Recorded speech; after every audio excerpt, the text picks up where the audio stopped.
Bismillahirrahmanirrahim. Alhamdulillahirabbil alamin.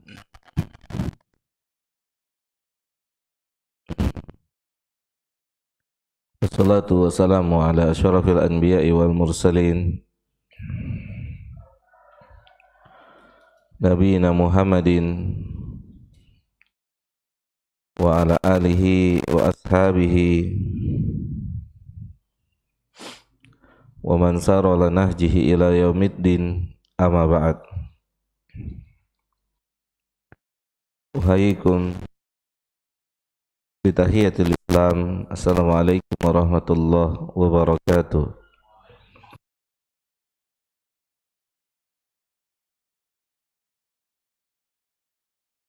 Allahumma la ilma lana illa ma 'allamtana wa 'allimna ma yanfa'una. Allahumma zidna ilma wa fahma. Allahumma inna nas'aluka ilman nafi'a wa na'udzubika min ilmin la yanfa'. Allahumma ighfir lana wa liwalidina wa limasyayikhina wa li a'immatina wa li sairil muslimina wal muslimat. Alhamdulillah, segala puji milik Allah Subhanahu wa ta'ala, Rabb semesta alam, yang telah memberikan kita semua kenikmatan-kenikmatan yang kita tidak bisa menghitung, kenikmatan-kenikmatan yang telah Allah berikan kepada kita semua. Di antaranya kenikmatan yang kita dapatkan di pagi hari ini, yaitu kenikmatan bisa salat subuh secara berjamaah. Kemudian kenikmatan berikutnya bisa melanjutkan dengan zikir-zikir yang diajarkan oleh Nabi Muhammad SAW. Kemudian nikmat berikutnya, Allah mudahkan untuk kita berada di majelis ini, majelis ilmu, di tempat kebaikan.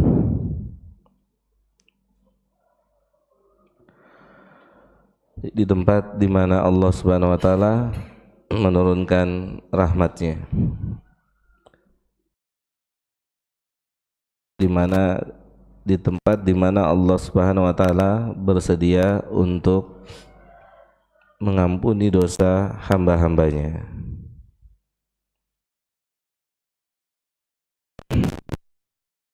Dan juga kita tidak melupakan nikmat berikutnya, nikmat duniawi yang Allah berikan pada kita di pagi hari ini, nikmat susu kacang. Ini susu kedelai,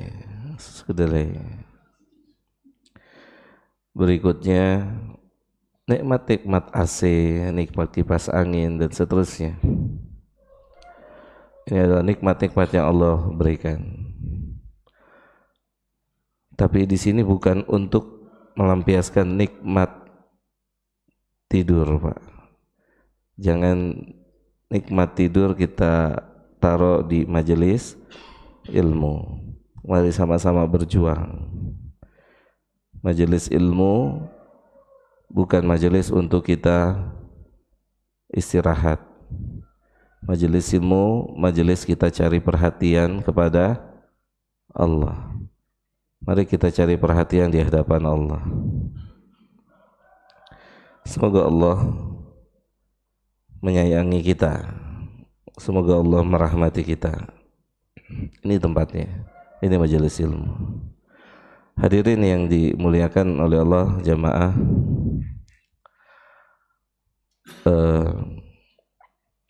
Kita lanjutkan kajian kita dari pembahasan kitab Al-Wajibat, dan kita mohon pada Allah semoga Allah memberikan taufik dan hidayahnya untuk kita semua. Jamaah yang dimuliakan oleh Allah, kalau antum berkenan yang di belakang boleh maju ke depan, Pak. Karena kalau bahasa apa, Pak? Bahasa jalan tuh posisi belakang posisi rawan. Rawan apa, Pak? Lawan untuk melanjutkan zikir. Posisi belakang posisi rawan. Jazakumullahu khairan. Terima kasih banyak. Mohon maaf jika antum kurang berkenan. Kita lanjutkan kitab Al-Wajibat.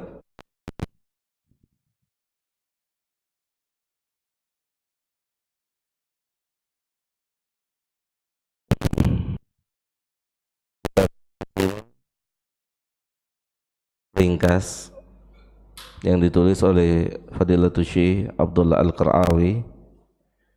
Tulisannya ringkas, tapi di sisi Allah hakikatnya tidak ada yang ringkas. Jika semuanya didasari karena keikhlasan, mengharapkan pahalanya Allah. Ketika semua amal tujuannya adalah Allah yang menjadi tujuan, maka tidak ada yang sederhana. Semuanya bernilai besar di sisi Allah. Apapun amalnya, jika tujuannya adalah Allah, maka amal itu jadi besar. Semoga amal yang ringan yang ditulis oleh penulis ini menjadi sebab beliau mendapatkan kebaikan di hari kiamat nanti. Semoga berharga untuk beliau sang penulis, semoga bernilai untuk beliau sang penulis, menjadi sebab Allah merahmatinya, mengampuni dosa-dosanya, dan semoga Allah menempatkan tulisan beliau di timbangan kebaikan beliau. Mari jamaah kita mendekatkan diri kita pada Allah Subhanahu wa taala dengan cara belajar ilmu agama. Beliau hafizahullah, beliau penulis mengatakan,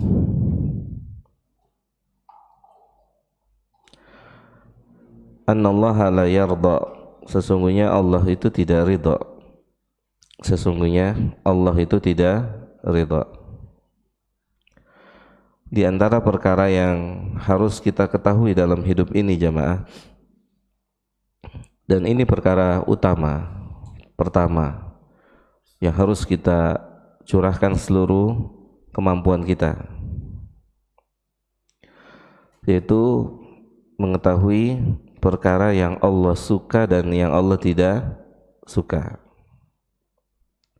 Ini sangat penting dalam hidup kita jemaah,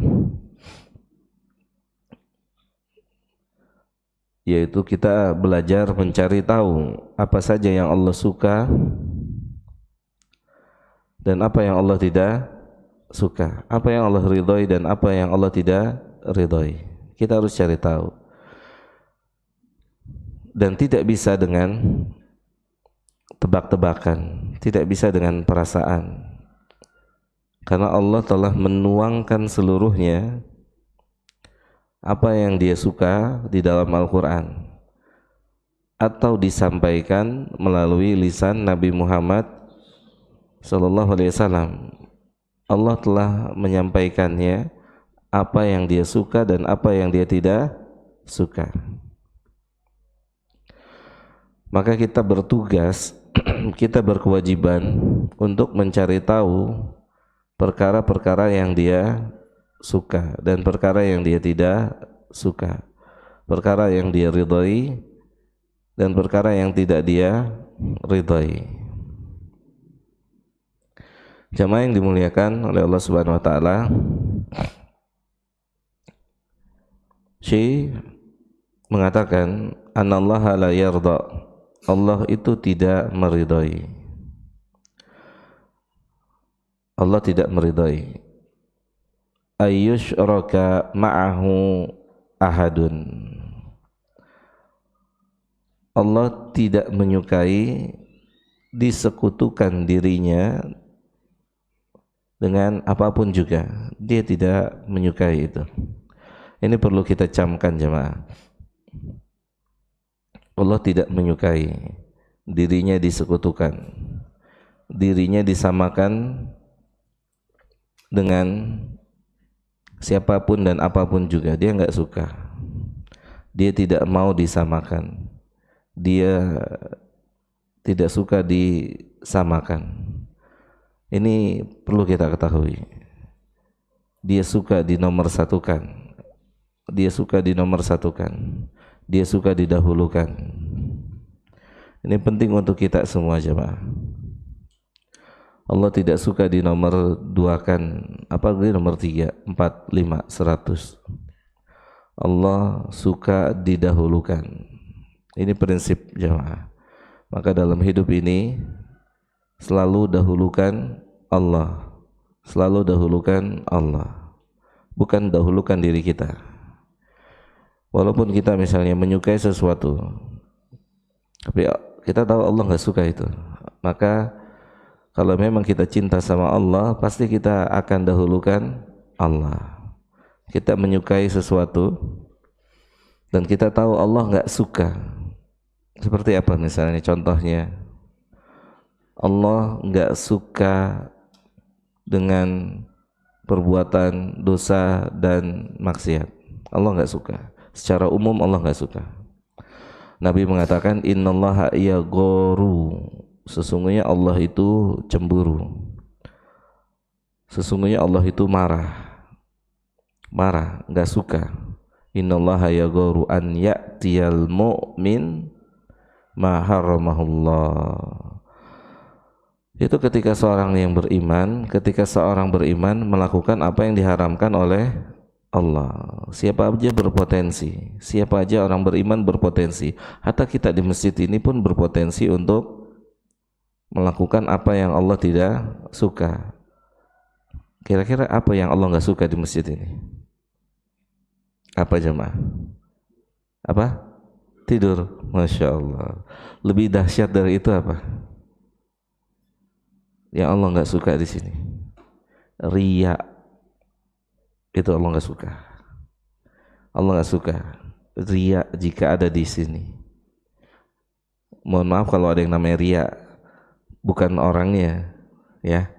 Ada Mbak Ria nggak di sini? Bukan Mbak Ria, bukan Allah nggak suka dengan Mbak Ria, tapi Allah nggak suka dengan riya. Allah nggak suka dengan sum'ah di masjid ini. Allah nggak suka. Dan mungkin ada. Oleh karena itu ketika ada, mari berusaha untuk kita menghilangkan sedikit demi sedikit. Di mana tempat berpotensi ada sesuatu yang membuat Allah tidak suka. Allah nggak suka diduakan. Allah nggak suka dinomorduakan, apalagi nomor 100 kan. Di mana saja dan kapan saja berpotensi seseorang tidak disukai oleh Allah. Dan dosa riya, dosa sum'ah itu lebih besar dari dosa zina. Karena riya dan sum'ah masuk kategori dosa syirik. Masuk dalam kategori dosa syirik. Karena Nabi menamakannya dengan syirik asghar.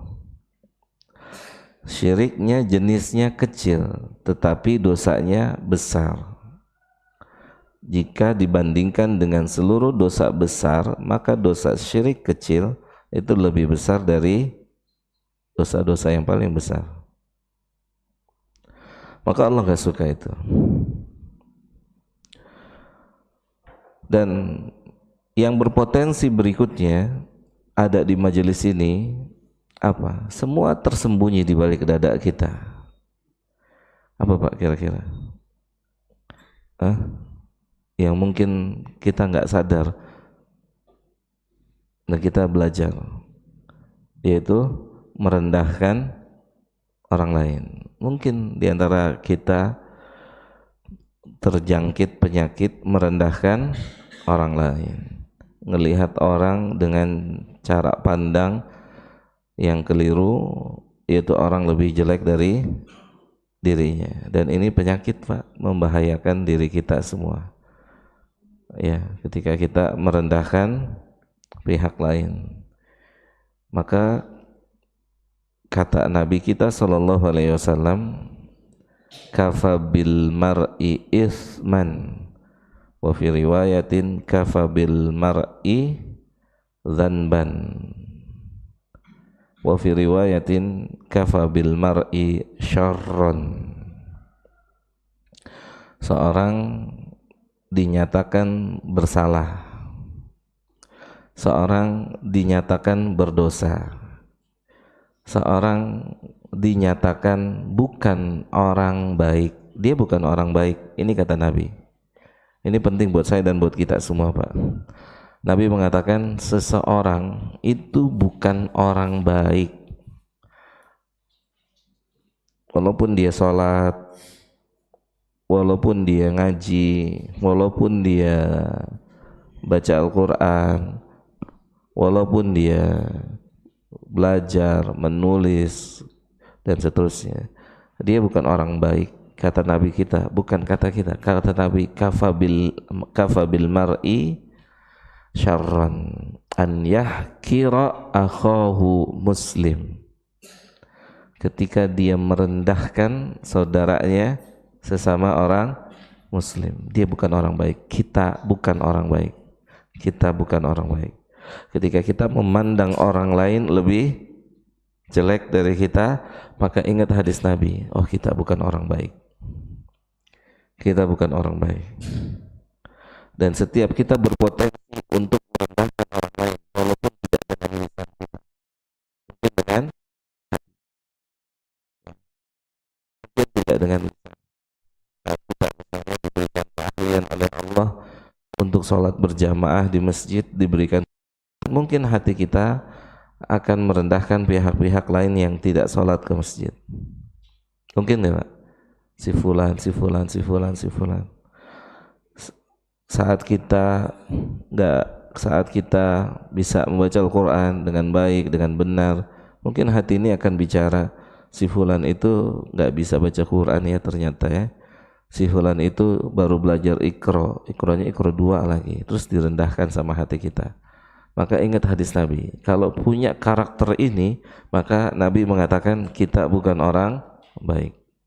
Kita bukan orang baik. Kafa bil mar'i syarran.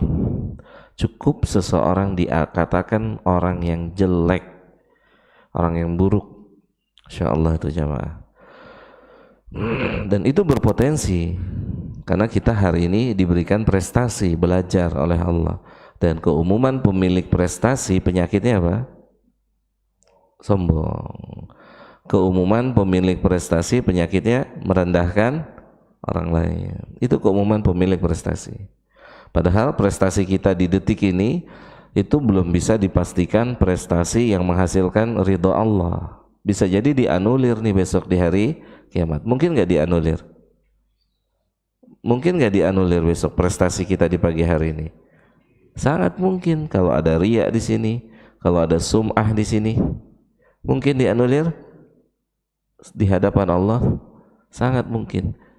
Kalau mungkin dianulir, terus apa yang membuat kita, apa alasan kita ngerendahin orang lain? Ada nggak? Nggak ada. Nggak ada alasan untuk merendahkan pihak lain. Karena prestasi kita saja masih mungkin untuk dianulir saat di hadapan Allah. Kan kita dengan amal kita di pagi hari ini atau amal-amal kita lainnya itu berhadapan dengan dua perkara. Perkara apa? Diterima atau ditolak, diterima atau tidak gitu. Diterima kita selamat, ditolak kita celaka. Lebih celaka dari siapa? Kalau diterima kita selamat, kalau ditolak kita celaka. Lebih celaka dari siapa, Pak? Lebih celaka dari pelaku zina, lebih celaka dari peminum khamr. Ketika ditolak, kan Allah ketika tolak Allah akan katakan kadzabta, antum bukan untuk saya beramal. Kemudian Allah perintahkan malaikat untuk apa? Untuk panggil, untuk menseret orang tersebut ke neraka pertama kali. Itu kalau ditolak resikonya kayak gitu. Kalau ditolak berarti kita lebih jelek dari pelaku maksiat, dari peminum khamr, dari pelaku zina, dari pemain judi, dari koruptor, dari ini dan itu. Kalau ditolak kan berarti ada yang tidak memenuhi persyaratan. Ada yang tidak memenuhi persyaratan sehingga ditolak oleh Allah. Kan kita tahu besok semua orang akan berdiri di hadapan Allah membawa amalnya dan kemungkinannya dua, diterima, ditolak, diterima dan ditolak. Sekarang saya mau tanya, ada yang sudah bisa memastikan diterima nggak di sini? Tidak ada. Siapa yang bisa memastikan? Kita semua hanya berharap kepada Allah, Allah menerima, Allah merahmati. Kalau kita punya mental ini, kita nggak akan ngerendahin pihak yang detik ini belum sholat, Pak. Apa jaminannya dia nggak sholat terus? Ada nggak? Nggak ada, Pak. Bisa jadi dia akan sholat, bisa jadi dia bertobat. Apa jaminannya kita bisa istiqomah begini terus? Ada jaminannya nggak? Nggak ada, Pak. Siapa yang jamin, Pak? Buat Allah merubah situasi dan kondisi yang ada dalam jiwa seseorang itu sangat mudah. Detik ini cinta sama akhirat, detik berikutnya sangat cinta sama dunia. Mungkin detik ini mencintai akhirat, detik-detik berikutnya cinta yang besar di hatinya cinta kepada dunia. Detik ini cinta sama Allah, di detik-detik berikutnya Allah hilang dari hati kita. Mungkin, sangat mungkin, tidak ada yang tidak mungkin, sangat mungkin, ya. Tidak ada yang berada di zona aman. Bukankah Nabi mengajarkan kepada kita ketawaduan?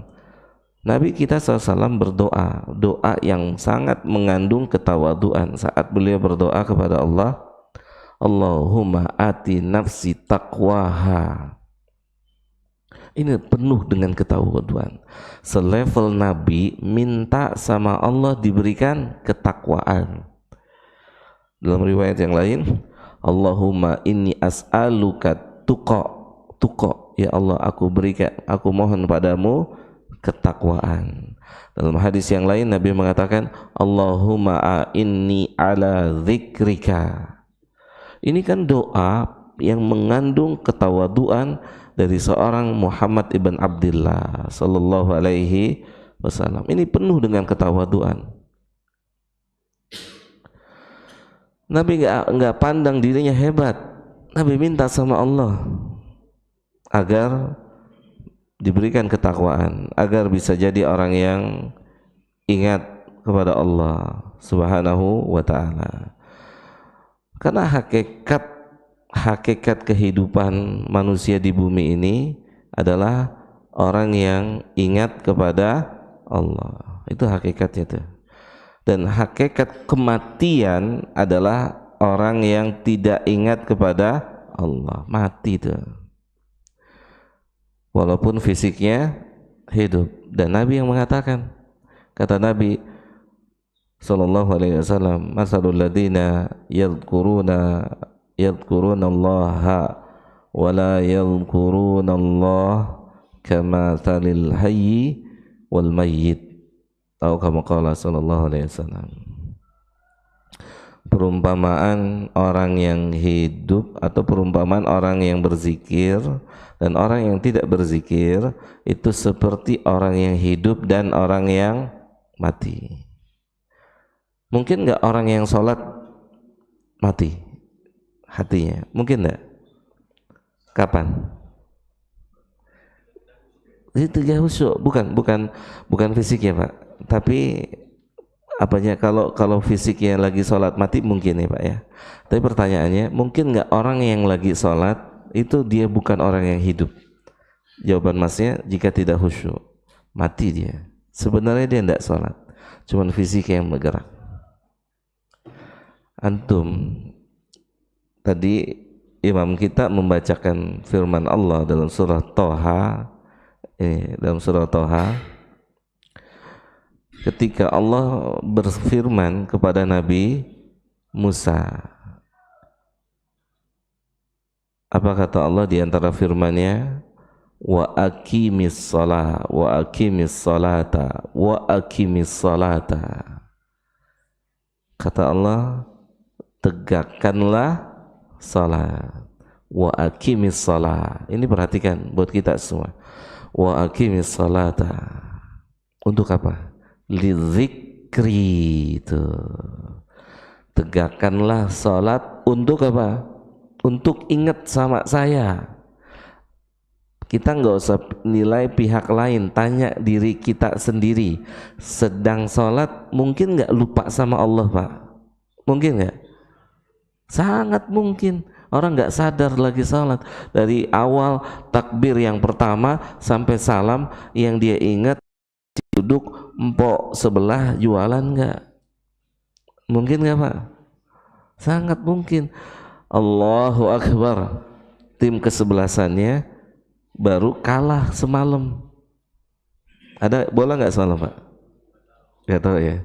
Atau kemarin tim kesebelasannya main sore kalah. Kepikiran terus, lagi sholat kepikiran terus sampai akhir dia lagi sholat. Atau misalnya perkara-perkara lainnya yang membuat dia nggak ingat sama sekali sama Allah. Mungkin ini terjadi? Sangat mungkin. Kita nggak usah tanya orang lain, tanya siapa? Tanya diri kita. Tanya diri kita.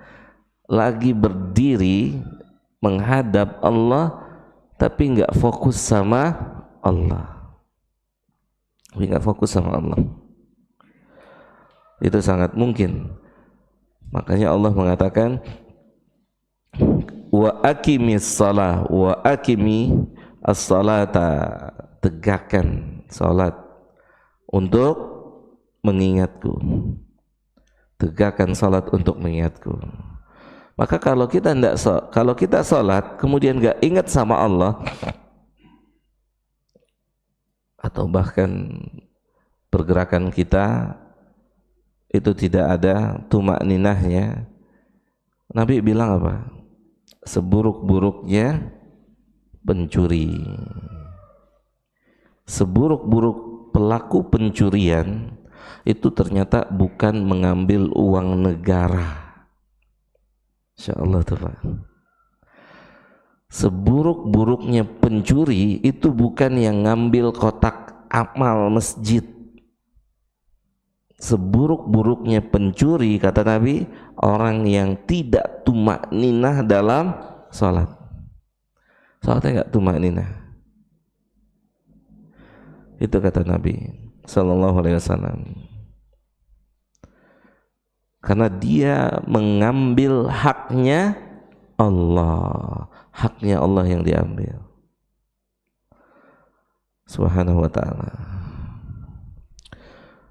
Jamaah yang dimuliakan oleh Allah Subhanahu wa ta'ala, Fadilatul Syekh mengatakan annallaha la yarda, sesungguhnya Allah itu tidak ridha.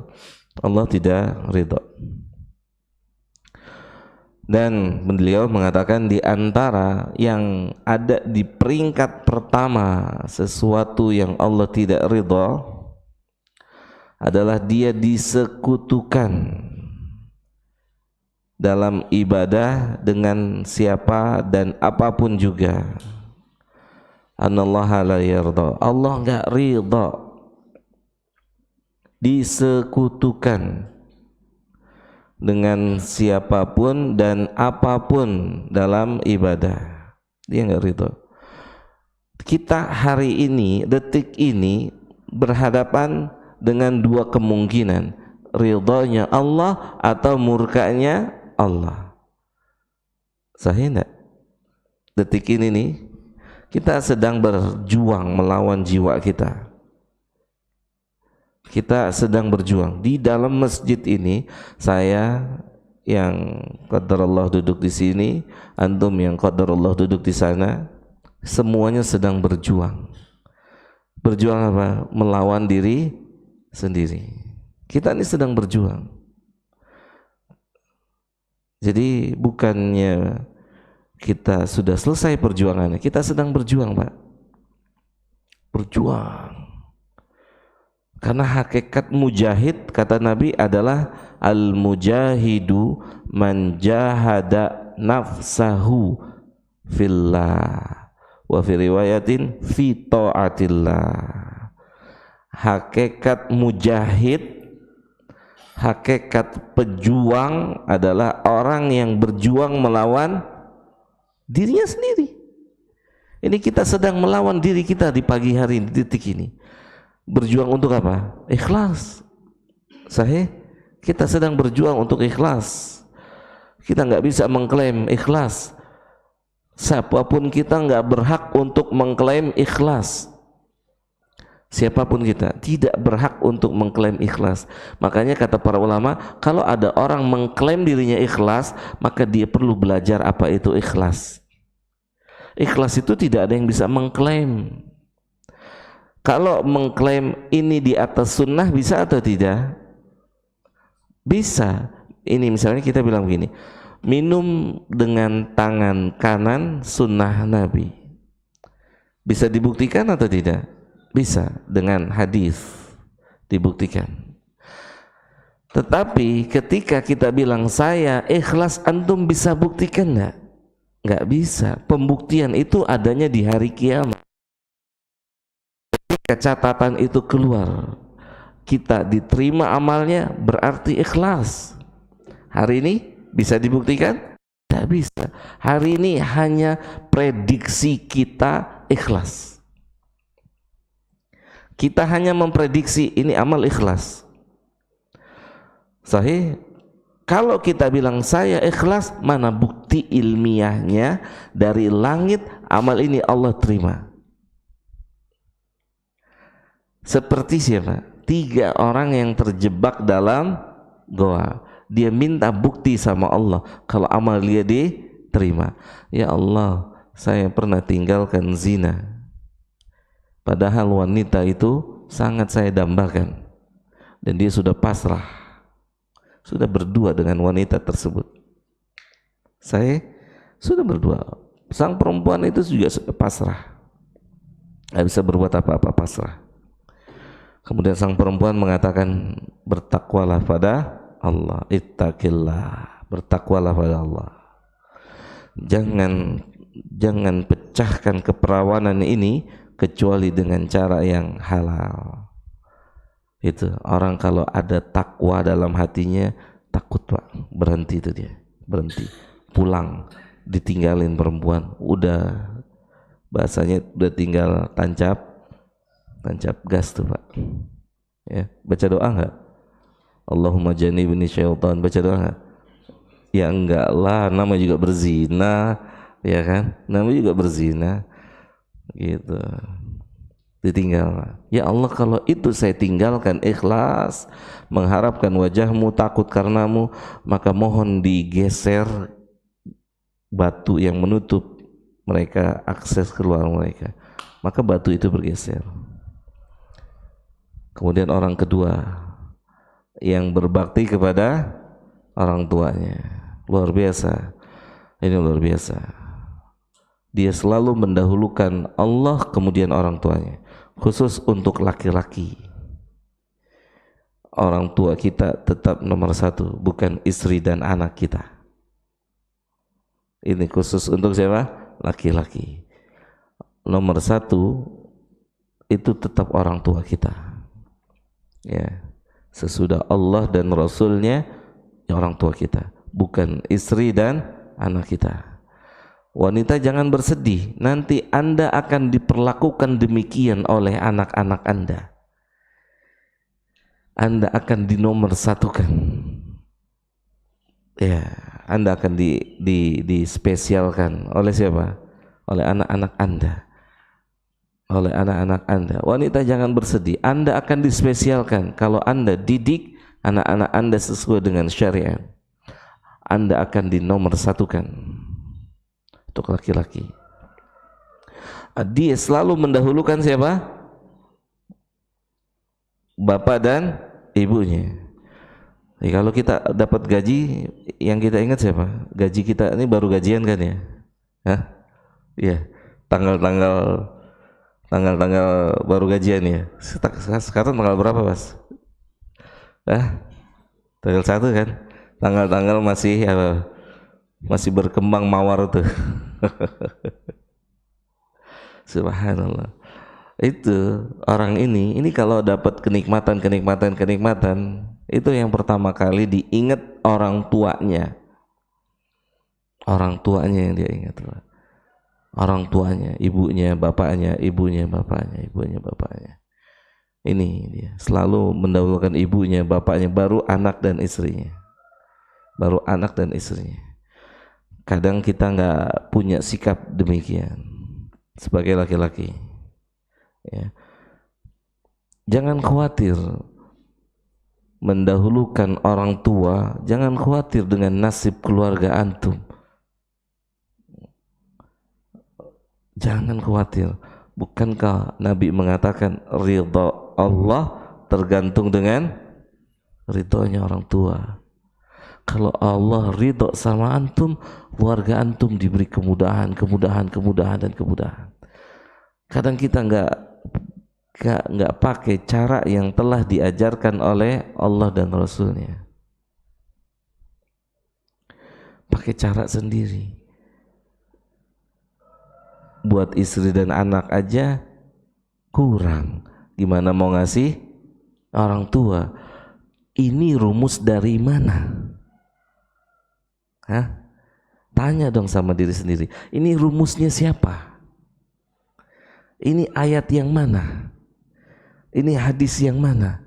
Ini jebakan syaitan. Ini jebakan syaitan. Bukankah kalau kita kasih, dia ridho sama kita? Dia ridho sama kita nih. Orang tua bukan nominal. Saya sih Pak. Orang tua bukan nominal. Berapa aja diterima. Apalagi perhatian. Dia bukan nominal, Pak. Dia akan bilang, ya Allah, berikanlah ganti rizki yang berlimpah buat anak saya. Keluar nggak dari mulutnya? Keluar nggak, Pak? Keluar nggak? Keluar tuh dari lisannya. Ya Allah, limpahkanlah rizki untuk anak saya. Dan doa yang tidak ditolak sama Allah, diantaranya doa siapa? Orang tua. Doa dia. Nah, ini wahyu. Gitu jemaah. Jadi rumusnya siapa? Rumusnya siapa? Buat istri kurang, buat anak kurang, gimana mau ngasih orang tua? Rumus siapa? Syaitan, Pak. Talbis. Buat Allah mudah.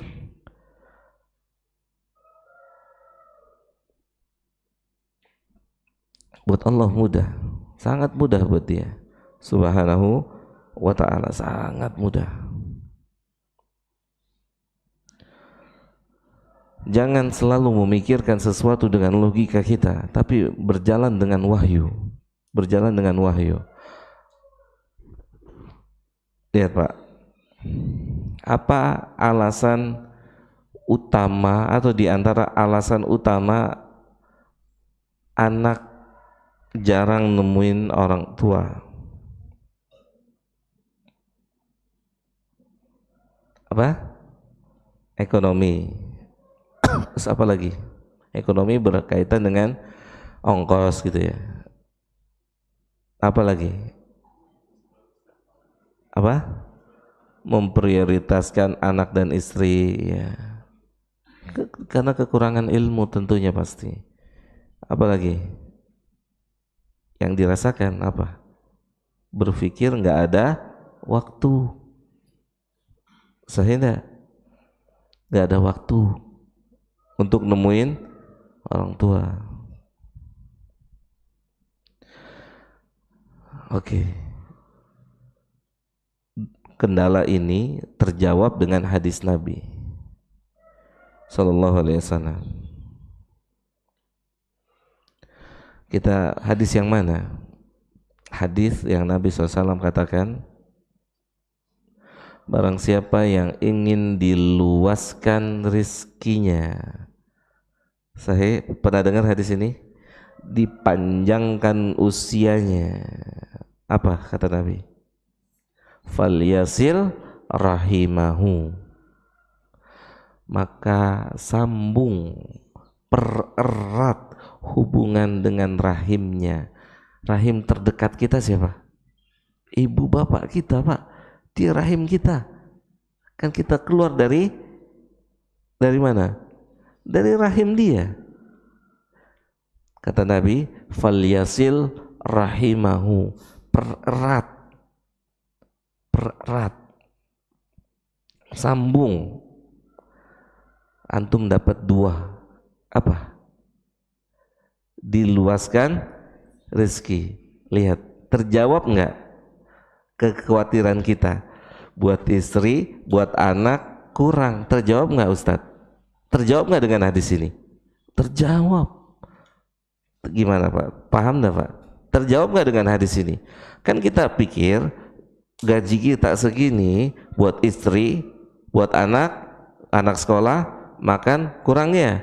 Logika kita, sahih, matematika kita. Makanya jangan terlalu pintar matematika.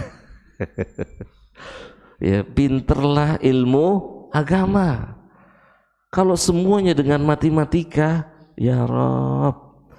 Itu Aisyah, saya belok dikit ya. Aisyah saat sudah menggunakan ilmu matematika, pernah tahu enggak Pak kisah ini?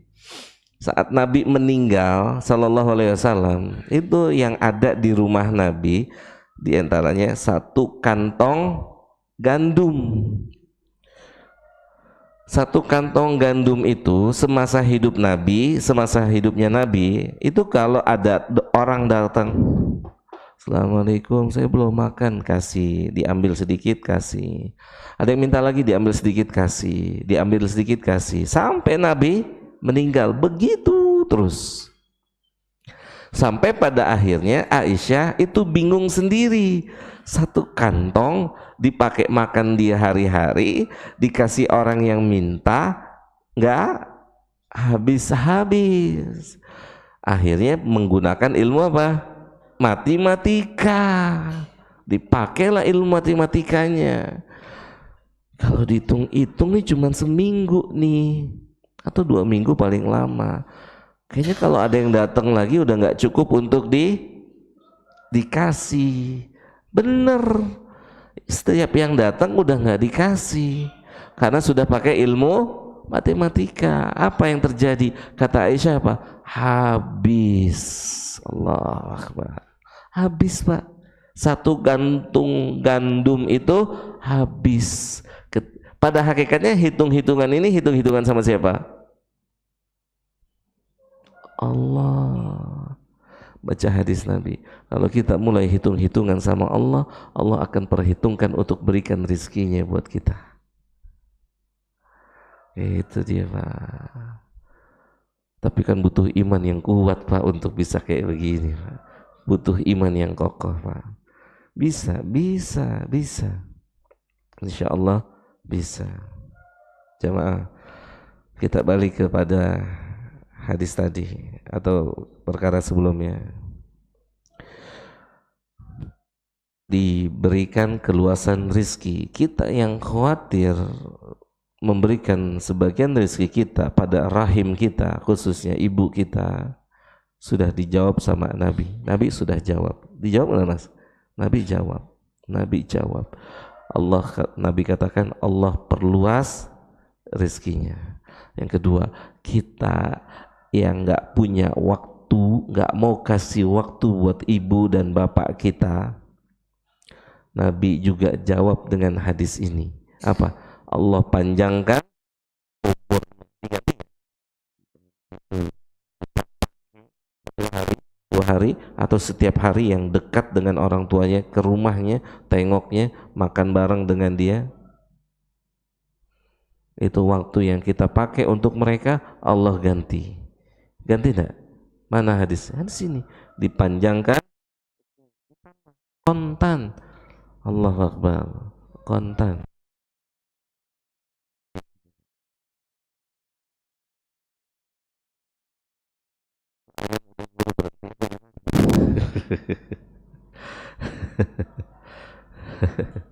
Karena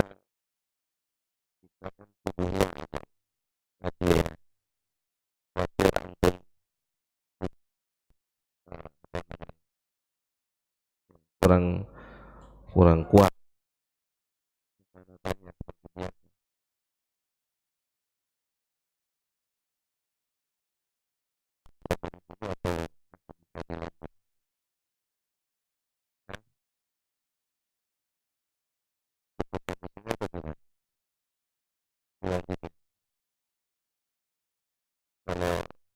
Kalau sekiranya cukup, sudah berat, kita cukupkan sampai sini. Karena jangan sampai kita menganggap agama ini berat gitu. Agama ini ringan. Semua ada porsinya masing-masing. Ya. Ya ada misalnya Ustadz di sana kok ngajar sampai 2-3 jam. Di sini 15 menit. Ya bisa juga sini 2 jam. Tapi akhirnya nanti gimana? Yang pojok sono sudah mulai murojaah, yang pojok sono sudah mulai murojaah. Murojaah apa ya? Bismika Allahumma amut, kan gitu. Setiap jiwa itu punya kondisi yang beda-beda. Itu jemaah. Belum misalnya ya begitu kondisi orang nggak bisa disamakan satu dengan yang lainnya. Di majelis yang lain bisa sampai 2 jam misalnya, di majelis ini itu bisa disamakan, belum tentu, nggak bisa, karena kondisinya beda ya. Semua kan punya kapasitas masing-masing. Coba antum ngajar anak TK dari pagi sampai asar, gimana yang terjadi apa? TK masuknya jam 7, pulang jam 4, gimana Pak?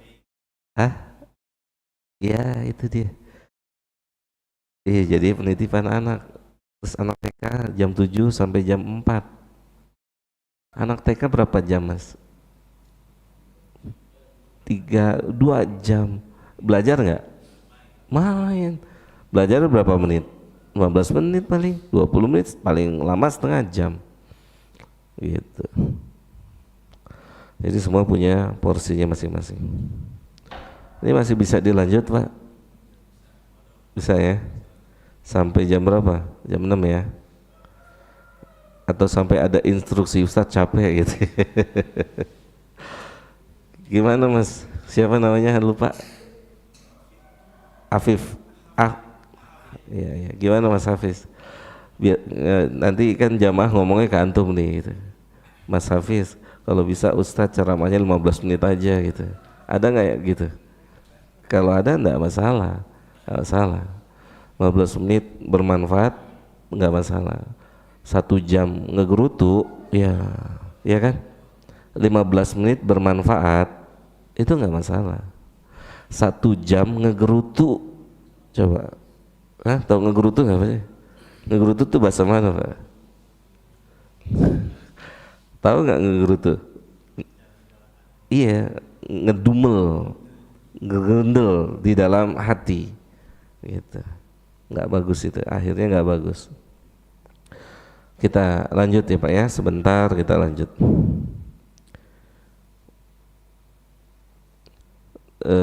Beliau mengatakan Allah itu nggak ridho disekutukan dengan siapapun dan apapun.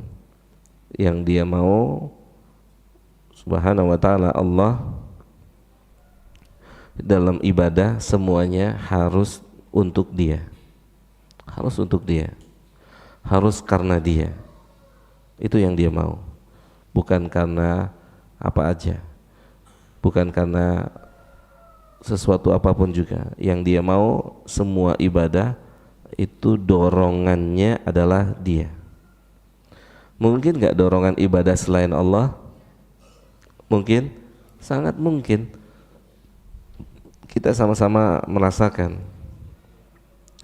dorongan ibadah selain Allah, tujuan ibadah selain Allah. Itu sangat mungkin. Kemungkinan itu sangat besar.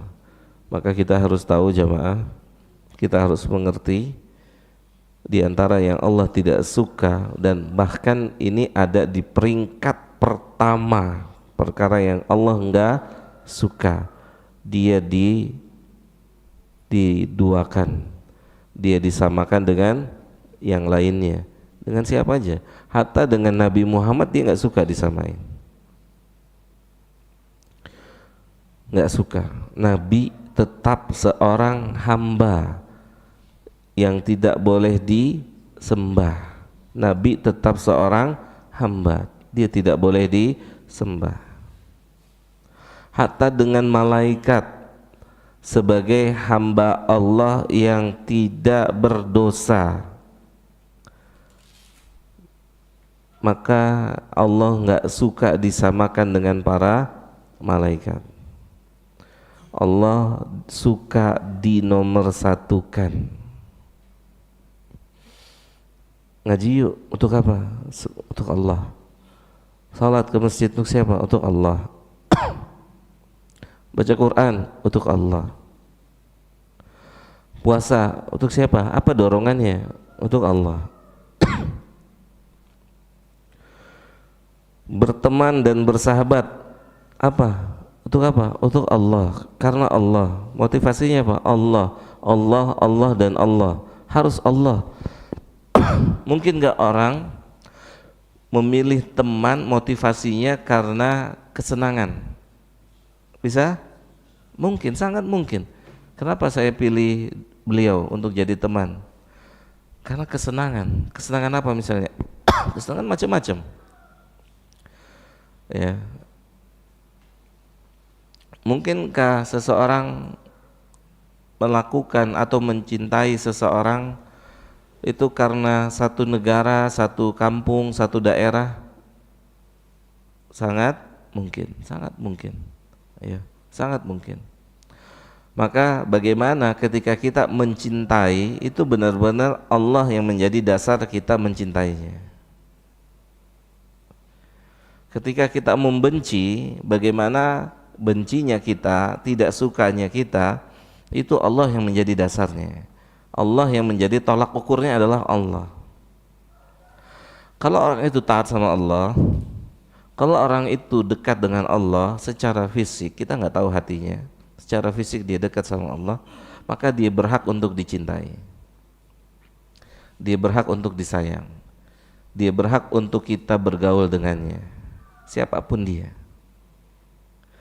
walaupun berbeda warna kulit, walaupun berbeda bahasa, dia berhak dicintai. Itu seperti misalnya di Saudi Arabia, Pak, khususnya di hari-hari 10 terakhir Ramadan. Subhanallah, itu suasana saling mencintai sesama orang beriman itu terlihat di situ. Padahal mereka beda bahasa, kadang bahasanya beda. Yang satu bahasa Arab, yang satu bahasa Inggris, satu bahasa Perancis, dan seterusnya. Tapi mereka saling mencintai di situ terlihat. Beda warna kulit,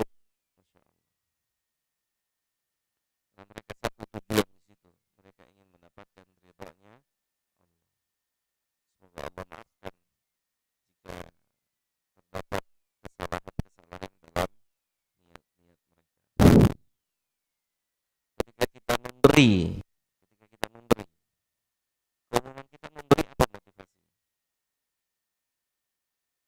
Keumuman kita memberi motivasinya apa? Karena dia teman kita, sahih nggak sih? Karena dia anak kita, itu keumuman. Karena dia saudara kita. Pernah nggak kita memberi dengan dasar Allah? Misalnya, saya punya 4 orang anak, kemudian saya beli hadiah ketika saya safar, saya beli hadiah 6. Kemudian istri saya tanya, Mas, Bang, kan anaknya cuma 4, kenapa belinya 6? Emang ada anak lain? Dari istri yang lain? Enggak. Yang 2 ini buat temennya anak kita yang bareng-bareng hari-harinya ke masjid. Itu pernah nggak antum kepikiran begitu? Paham enggak? Ini buat si Fulan temen anak kita yang hari-harinya bolak-balik ke masjid ngaji bareng. Itu dia tuh. Jadi kita mencintai anak si Fulan itu bukan karena dia anak kita, dia saudara kita, tapi dia cinta sama Allah. Dia sudah dekat dengan Allah, dia sudah ngaji, dia sudah baca Quran, dia sudah menghafal Quran. Kan ini bukan apa? Bukan tanpa pilihan atau bukan tanpa kehendaknya Allah. Anak-anak kecil baca menghafal Quran, ada kehendak Allah enggak di sini? Ada enggak? Ada kehendak Allah atau tidak? Ada, Pak. Lihat, Pak. Surat Toha tadi, lihat, perhatikan. Antum bisa lihat di surat Toha yang dibaca tadi, di ayat ke-13, ketika Allah mengatakan, kata Rabbuna Jalla Dzikruhu, wa ana ikhtartuka dan saya, yaitu Allah, memilihmu. Memilih siapa? Memilih engkau. Siapa engkau? Nabi Musa. Dan saya memilihmu. Allahu Akbar. Saya memilihmu. Jadi kita duduk di sini itu dipilih sama Allah. Orang yang bisa ngaji itu dipilih sama Allah, bukan kita yang hebat. Ada kehendak Allah. Wa anakhtartuka fastami', maka dengarkan lima yuha, apa yang akan saya wahyukan kepadamu ya Musa. Jadi semua kebaikan yang dilakukan, seperti antum ada di sini, antum orang pilihan Allah. Tinggal nanti mengolahnya benar atau tidak. Mohon izin, Pak. Saya sampaikan tadi di awal, yang duduk di belakang maju ke depan, khawatir besok nggak terpilih lagi.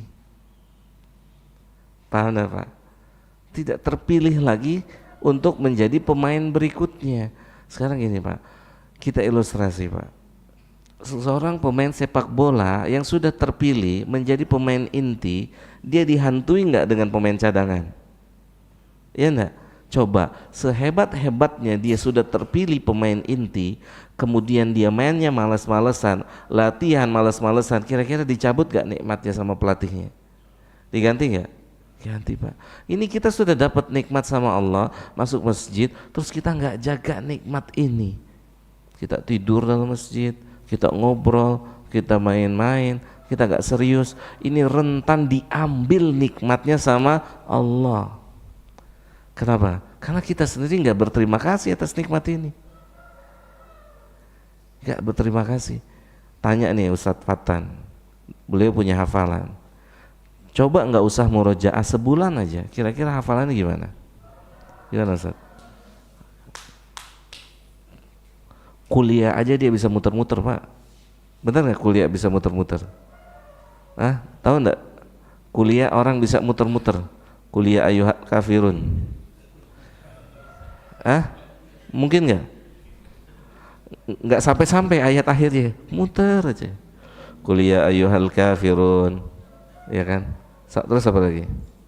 La a'budu ma ta'budun. Terus wala antum abidu nama a'bud. Terus lagi, terus muter lagi di situ. Kapan? Lakum dinukum waliyadin. Ini udah belum ya? Belum kayaknya. Balik lagi ke awal. Ini udah belum ya? Balik lagi ke awal. Mungkin atau tidak?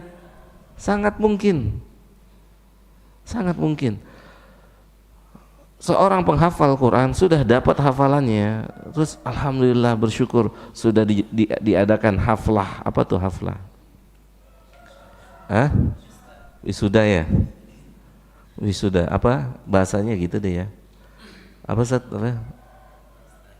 pesta? Ya begitu deh. Haflah hafalan Quran 30 juz. Besok mulai nggak murojaah.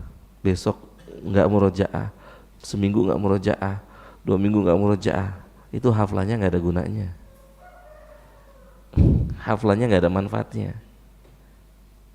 Kenapa?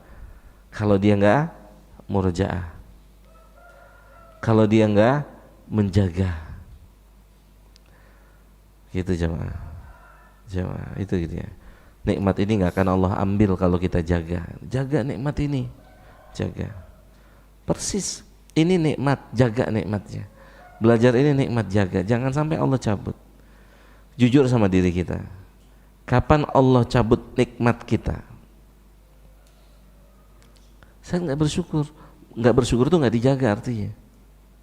Tapi kalau bersyukur, kalau dijaga, itu nggak akan mungkin Allah ambil. Sederhana deh Pak, sederhana Pak.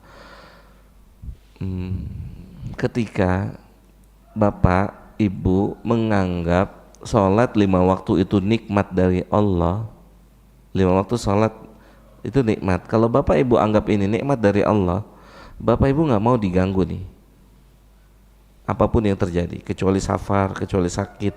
5 waktu pokoknya nggak bisa diganggu. Dia harus sholat, dia harus ke masjid, dia harus jaga. Allah nggak akan ambil Pak nikmatnya Pak. Allah nggak akan ambil nikmatnya. Tapi kalau sikap kita 5 waktu ini, di saat mau sholat 5 waktu ada jual beli yang menggiurkan, terus kita akhirnya mendahulukan jual beli.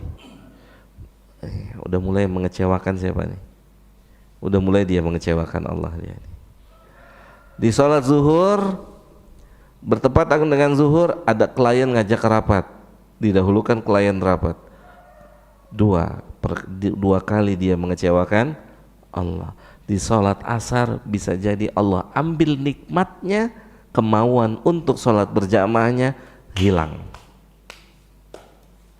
Seperti orang yang sudah meninggalkan majelis ilmu, Allah cabut dalam jiwanya keinginan untuk duduk di majelis ilmu.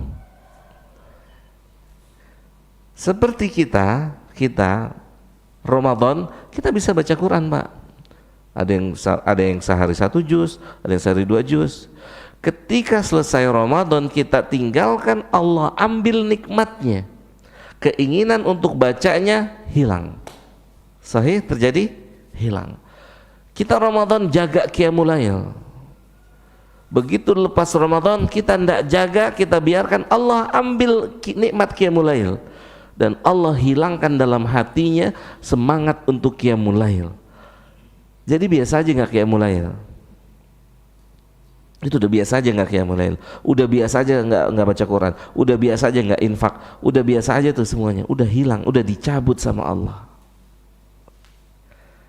Tapi kalau dijaga, Allah nggak akan cabut nikmatnya. Kalau dijaga, semoga Allah berikan kita taufik dan hidayahnya untuk bisa menjaga dan menghargai nikmat-nikmat yang Allah berikan pada kita semua. Ya, kita cukupkan sampai di sini karena saya lihat kaki udah mulai pindah-pindah gitu ya, yang menunjukkan udah mulai pegel gitu ya. Ala kulli hal, semoga yang sedikit ini menambah ilmu, menambah iman, membersihkan hati kita. Semoga bermanfaat buat saya dan buat kita semua. Kita cukupkan sampai di sini. Semoga Allah istiqomahkan kita untuk bisa mentaati Dia sampai akhir usia kita masing-masing. Semoga Allah Subhanahu wa taala bersihkan hati kita dari seluruh kotorannya sebelum kita berjumpa dengan Allah Subhanahu wa taala.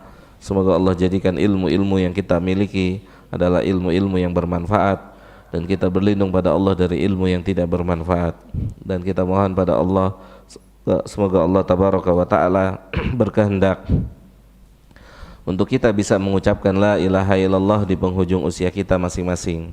Semoga Allah bantu kita untuk bisa menjawab pertanyaan mungkar dan nakir di alam kubur kita nanti dengan jawaban yang benar, dan semoga Allah jadikan kubur kita menjadi taman-taman surga. Semoga Allah bebaskan kita semua dari siksa kubur. Semoga Allah Subhanahu wa taala memudahkan kita melewati jembatan Shiratal Mustaqim. Semoga Allah Subhanahu wa taala sampaikan kita di surga tanpa azab dan tanpa hisab. Semoga Allah Jalla Jalaluhu memberikan kita semua kesempatan untuk bisa melihat wajahnya yang sempurna di surga nanti. Semoga Allah pertemukan kita kembali di surga Firdaus sebagaimana Allah pertemukan kita di masjid ini. Amin ya rabbal alamin. Wa sallallahu ala nabiyina Muhammadin wa ala alihi wa sahbihi ajma'in. Subhanakallahumma bihamdika asyhadu an la ilaha illa anta astaghfiruka wa atubu ilaika. Assalamualaikum warahmatullahi wabarakatuh.